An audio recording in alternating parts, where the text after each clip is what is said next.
Hello everybody, welcome back to the workshop. So today I'm going to be continuing on my copper cross project that I've been working on for this client and customer.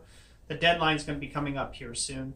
So I'm not going to be, this isn't a how-to tutorial of how to make a split cross. I'll do a tutorial on that in the future. I'll do it on some steel or some random thing. But I just wanted to take and share a little bit of this process with you as I forge this over the next couple days. Right now it's it's turned dark on me. It's about 7:30ish, 8 o'clock. So I'm not going to get a lot of really good forging done on this tonight, but I'm going to go ahead and get it finished, opened up all the way. Now, most split crosses, as you know, you have to take and cut these here, and you have to cut in from the other end, and then that intersection leaves that star shape in the center that you want. And so I'm going to go into a time lapse of me working on this, and while I do that, I'll explain a few things and a few thoughts about doing split crosses to take and help you along. Like I said, I'll do a more in-depth video on how to make a split cross at a later date, but I just wanted to share a little bit of this journey with my subscribers. So thank you all for watching this video. I hope you're going to like it, and let's get to it. Okay, like anything else, the first step in this process is to get this heated up. Now I'm just happening to use the gas forge here because I had it up and running at the time, and so therefore it was easier. You could also use a coal forge anytime, no problem, if you have that as well. So the first stage in this is just simply to take and bend your arm pieces open. We're going to get to the head piece later, and you're going to see me use multi-tools in this picture, but we're just going to try to take and spread this open, just like so. So after another heat, I'm going ahead and just hammering it open, getting this thing flattened out. Like I said, this isn't really a full tutorial of how to, this is just some of the stuff that I did along the way. And so here I went ahead and went to the power hammer. Now this creates a very interesting issue a power hammer does.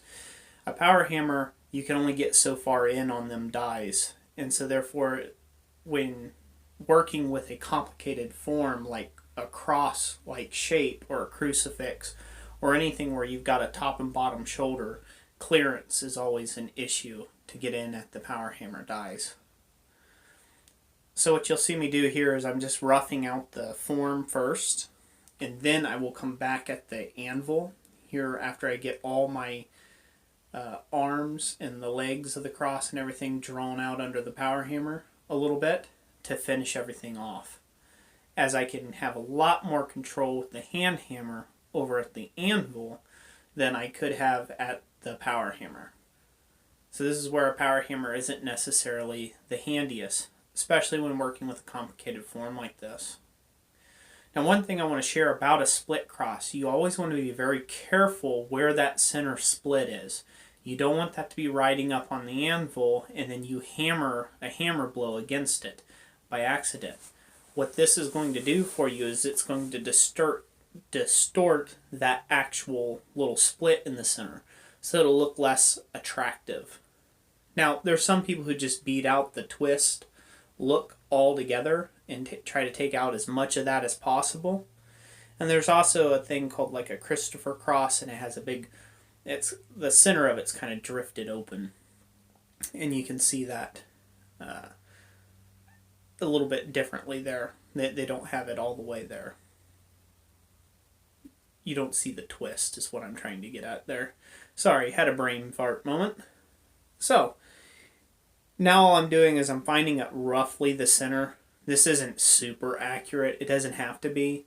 I mainly eyeball my split crosses and then cut them on the bandsaw. Now you can easily do this with a chisel as well, and it creates a little different effect. But since I had the bandsaw and I had just built this stand, thank you John Switzer, by the way, over at Black Bear Forge for the great idea.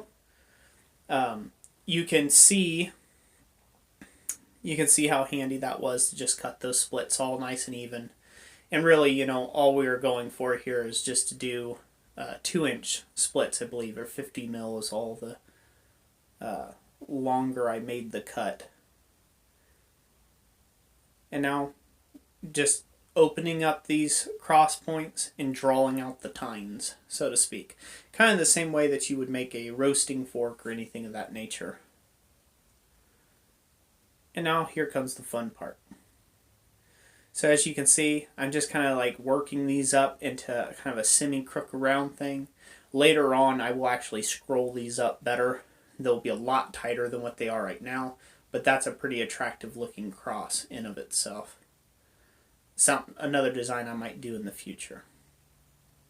So anyways, that was it for today. I hope you all really enjoyed this video. If you did, give it a big thumbs up. I greatly appreciate the feedback. Thank you all so much for watching. God bless you, and like I always say, I'll catch you on the next one.